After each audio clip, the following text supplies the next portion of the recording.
Is about basically is I'm going to talk through 3 different anxiety management techniques. Now, I'm not going to start them until probably, I don't know, give it a couple more minutes, see if anybody else joins. But there will be techniques here that you may have heard of before, or they may be ones that are completely new to you. Now, they are ones that are quite, I say physical. Physical is probably not quite the right word, but there's breathing exercises, there is pressure point massage that you can do yourself. And almost a little bit like an I Spy game that keeps your mind focused.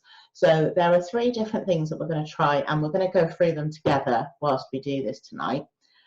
You may find that some really work for you, and you may think, Marie, what was that all about? Because I don't think it really worked for me. But hopefully some of you will be able to take something away from this, and it will help you. Let me just admit a few more people. Oh, it's lovely to see you all. It's very lovely. It's like a big group chat, but you all have to just listen to me. Okay, guys, so for anybody who has just missed what I've said, I'm just going to admit all the people knocking on the virtual door. Here we go. Lovely. Okay, so just to remind everybody, if you didn't hear what I just said, so there is a button at the bottom of your screen that says chat. It should be at the bottom of your screen. It might be different on a phone. So if you've got any questions, or if you want to ask me anything, then just pop those in the chat box and I will get back to you maybe at the end of the video or once I've uploaded this to the Facebook group. Can you all hear me? Just give me all a wave that you can all hear me. Do a little dance, make a little love, get down tonight. No, you didn't come for the singing, I know, sorry. Okie dokie. Right, so like I said, anxiety is why we're here. Now, unfortunately, it's a massive player in a lot of people's lives at the moment. Now, for a lot of you, you may have already experienced feelings of anxiety. You may have experienced feelings of stress and depression as well. But I know prolifically at the moment, a lot of people have been talking about how anxiety has been kind of running away with them.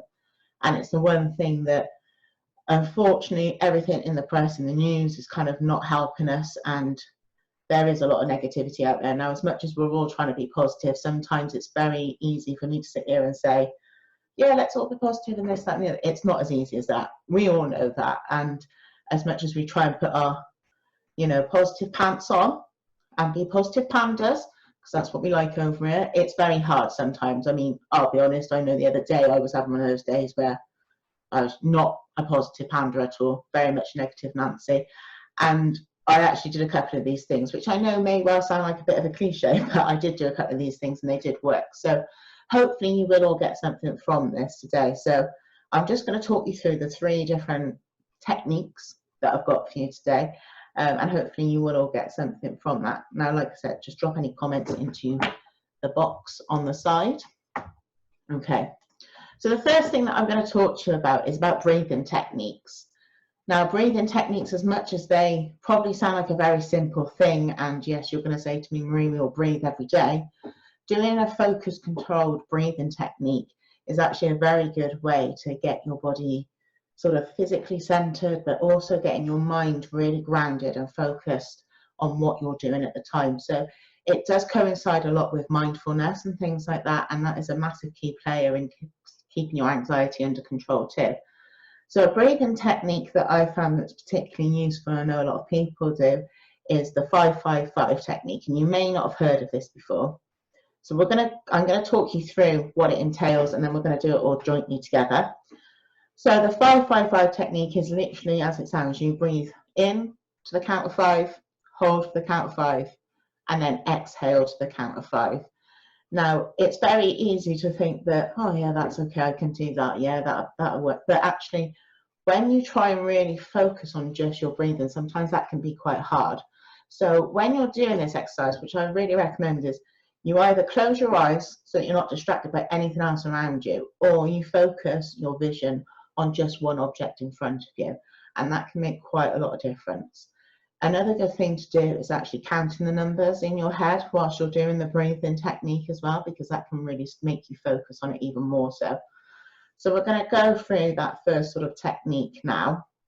So as long as you're all comfortable, it's entirely up to you if you want to close your eyes or if you'd like to focus on a certain area in the room. and I will count you through doing the breathing techniques for probably a minute or so, and we'll just see how we're all feeling after that, okay? So if you would like to take a deep breath in, 1, 2, 3, 4, 5, hold, 4, 3, 2, 1, release, 5, 4, 3, 2, 1. Deep breath in, 1, 2, 3, 4, 5, hold, 5, 4, 3, 2, 1, release, 5, 4, 3, 2, 1. In, hold, release. In, hold, release. Now just keep doing that breathing routine. Take a deep breath in to the count of 5. Hold for a count of 5.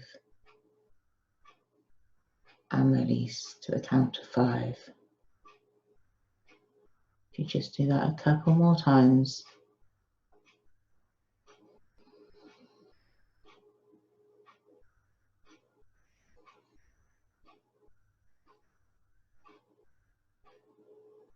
And then just slowly, just take yourself back to a gentle breathing routine.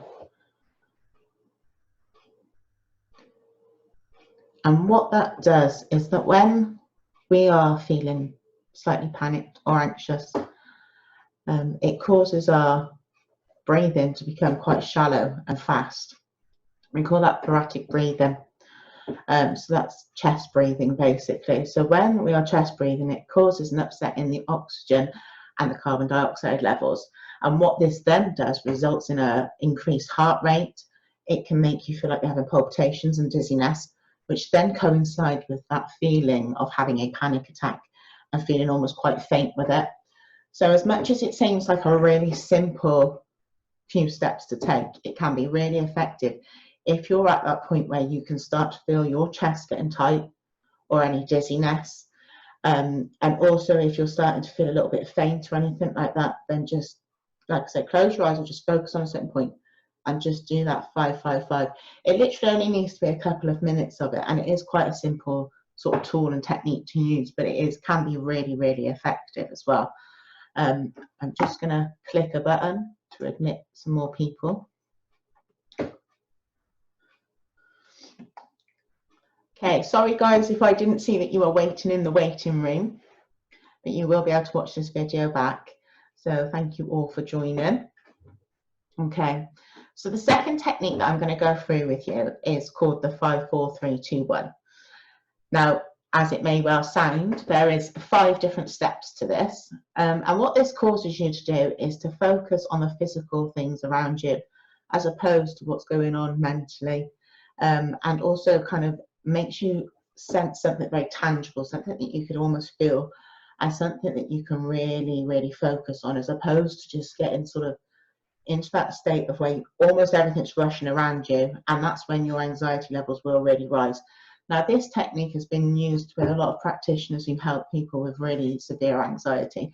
So it's a very effective one, but you may also think, Marie, what the heck is this all about? Because this sounds a bit weird. But go with it, my lovelies, because you may well find that it is very useful. I think it's quite a good one anyway. So with the 5, 4, 3, 2, 1 technique, the first stage of it is to look around you and acknowledge 5 things. And by that, I mean, place your eyes on something and really look at it. So see 5 things in your room right now. So I'm going to talk you through mine as I'm doing it. I've got one particularly unhealthy looking pot plant over in the corner. It's a lovely green colour though. And really look at these items and really think about how they look. Got a nice glass of water, a big pint of water next to me, which looks quite inviting. I can see my printer with all its cables everywhere, which is probably a health and safety hazard. I can see a big, massive 1,000 big bag of tea bags sitting in my salon. and I can see my Nessa wig, which brings back some happy memories there. Now, as much as this may well sound like a really crazy thing to do, in that time of you physically focusing your eyes on something, I'm thinking, oh yeah, look at the colour of that, look at the texture of that. Oh, I remember when I bought that. You're taking your attention away from anything else that's been going on in your head for those last few minutes beforehand. Okay, so that's the first step. So 5 things that you can physically see. The next step is 4 things that you can hear. Now, you'd probably be surprised because most times you think, oh, I can't really hear anything. But when you, again, quieten your mind, you will really notice things. So apart from my own voice, I can hear the whir of my computer that sounds like it's probably like an abacus. It's that old. It's probably not, but it sounds like that. I can hear my ticking clock. I can vaguely hear the TV next door. And I can also hear the creaking of my chair every time I move a centimetre. So now I just want you to really, really focus on 4 things around you that you can hear.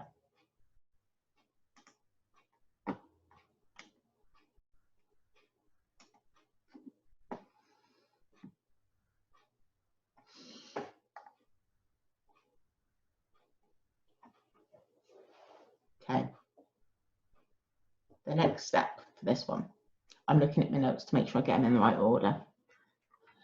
The next step is 3 things that you can physically feel.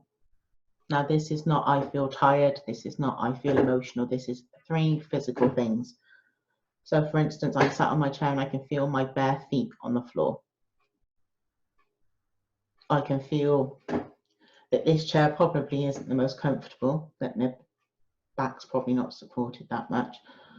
And I can feel that there's a little bit of hair tickling at the back here that's stuck under my t-shirt. Now again, as much as these things may seem a little bit odd to focus on, it's actually really surprising that when you take your focus to something physical, how you stop worrying about those things going around in your head. So just for now, just want you to focus on 3 things that you can feel right now, where you are sat.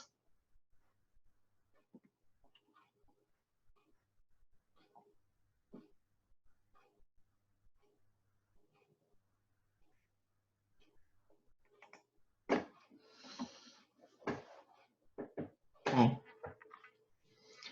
Step 4. This one I think is always well, these last 2 are quite tricky, but these are the ones that really get you focusing.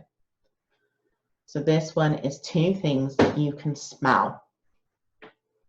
Now, hopefully they are good things.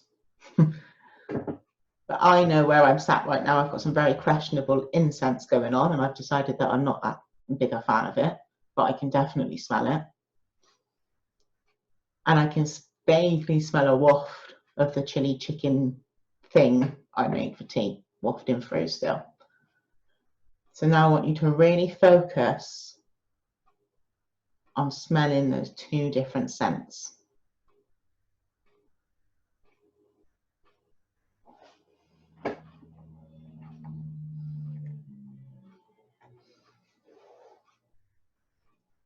Again, you may well feel like a bit of a wally when you're sat there, but really hone in on those scents.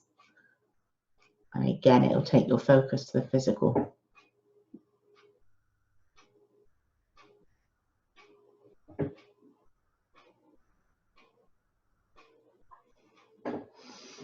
Okay, your final step for this one, and this one's can be a bit crazy, so hopefully you've all had something nice for tea, is something that you can taste.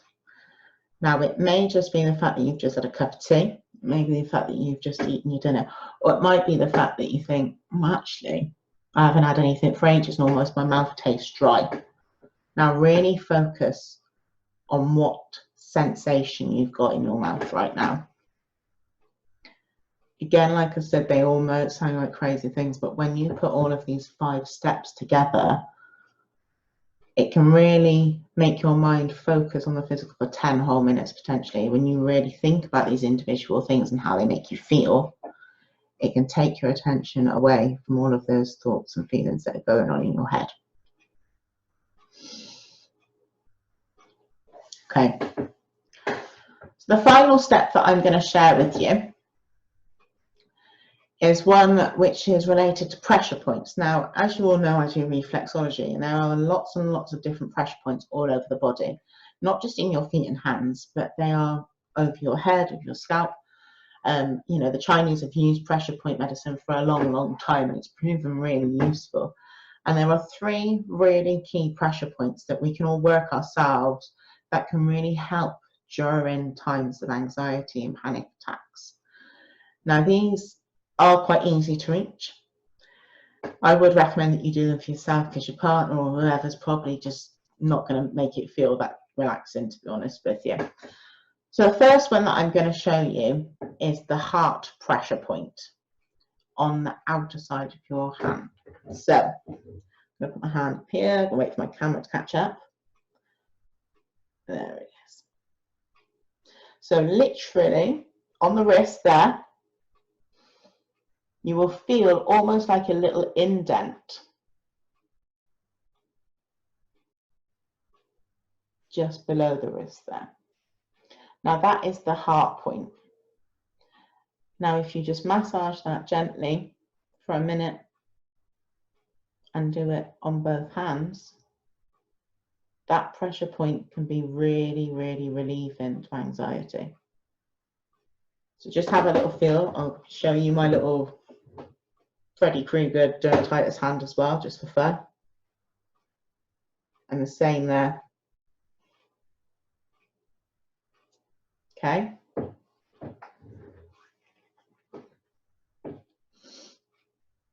You can also do it on the opposite side too, so on the outer side. They are both particularly good points to work. So if you've got a few minutes there, I mean, generally when you're in an anxious moment, you can't concentrate on anything else. Those points either side of your wrists can feel very relieving. So on the outside, just on that little indent, just massage them gently, and they should feel very alleviating to your anxiety symptoms. The other point that I'm going to show you is one called the Hall of Impression, which sounds really dramatic. It's not overly. But the Hall of Impression point is just here between your eyebrows, where I'm checking out my nice little spot just above there. And this is the Hall of Impression point. Now this point is particularly good if you rub that when you've got migraines or headaches. And you will find a lot of people, if they're stressed, will rub this area naturally. We've kind of got this natural inclination to rub this area. So it's a really good one to use. So you can either use your finger or your thumb, and to gently massage just between your eyebrows in a circular motion, again for a minute.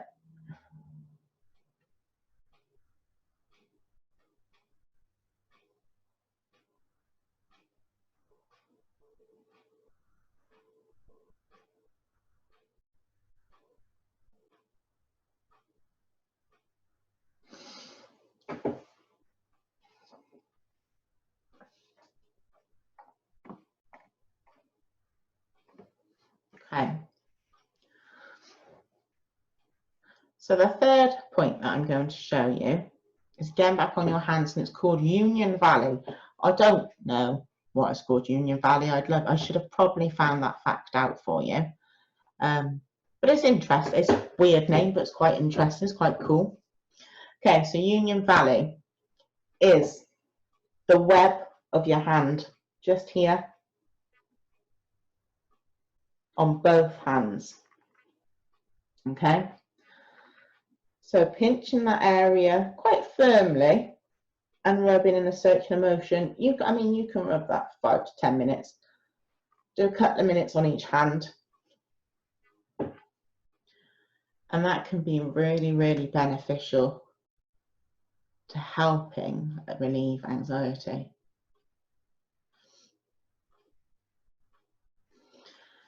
Now, what I would recommend when you're doing these 3 pressure points is that you do the first breathing technique that I taught you with it. So I'm going to go through the pressure points again with you.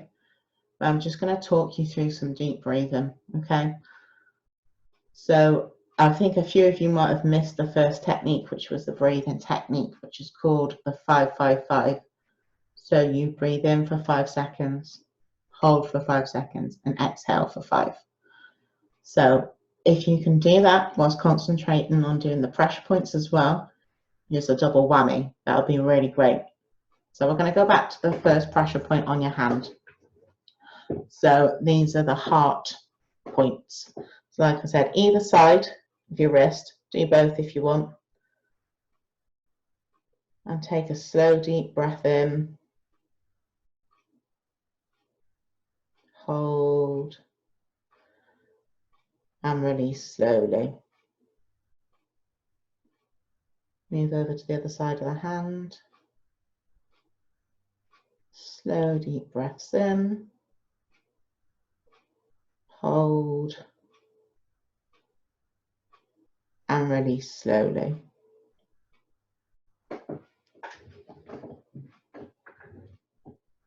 Slow, deep breaths in. Hold. And release slowly. Move over to the other side of the hand. In. And release. Okay. So we'll go back to the hall of impression. So just between the eyebrows. So finger or thumb. Slow, deep breath in. Hold. And release slowly. In. Hold. And release.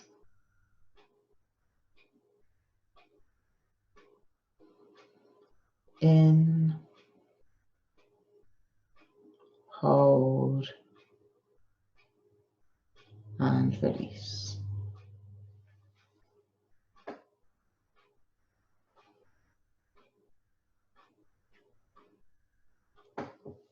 Okay. And your final point, which is your union valley, so the webbing of your hand.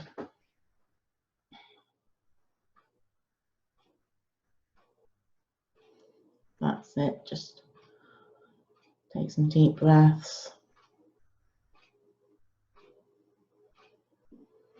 Slow. And always really concentrate on focusing on the breathing. So the feeling of the air coming through your nose, going deep into your lungs. That holding of the air when you feel like your lungs feel really big and full. And that slow control of release as you blow out, ideally through your mouth. Some people find it just easier to do it through their nose. But you will get more of a relaxed sensation with a deep breath in through the nose and out through the mouth. Okay. So, I hope you found those all useful. I've got some other tips that I'm going to share with you guys in another video or another workshop, possibly next week. I'm looking at doing maybe just a few top tips about getting your sleep pattern good. I'm going to do some mindfulness as well. And there is a few more anxiety tips too, okay? Now I know this is quite a quick one and it kind of flies by, but I just wanted to show you 3 tips that I know are fairly easy for you to integrate into life, even if you are at work or hiding in the toilet somewhere or at home and you're just locking yourself in the toilet away from the kids. You may feel that you can just do even just the breathing technique. But a great one to really do, I think, when you're sat maybe and it's a bit quieter in the evenings, or if you can take yourself into the garden, is to do the visualization one. So noticing those 5 things you can see, all the things you can hear, you know, and all the things that you can taste and sense. That's a really, really strong one to use if you are in the midst of a panic attack or feeling particularly anxious that day. But combining all of those into your everyday life, you will find that you do start to get a little bit more of a control, and you can find that you can have a little bit more management over your symptoms of anxiety. Okay, so I just want to leave all of that with you. I hope you have found it very useful. It might just have been a little bit useful, but I'd like it to be very useful. I'm going to finish the call in a minute, and the video will be recorded. And I will pop it into the group that I made for you all to rewatch at certain points. And also in that group too, I will be posting about the different workshops that I'll be doing, try and get one together for next week as well. So I hope that's all been very useful. Like I said, drop any comments or anything in the chat box, or comment on the video when I put it into the Facebook group. And I look forward to hearing from you, and I hope you've all found those of any use to you. Bye, my darling ladies. Even though it says John Thompson down there, it's not John, it's my cousin Joe. Bye, everybody. Thank you.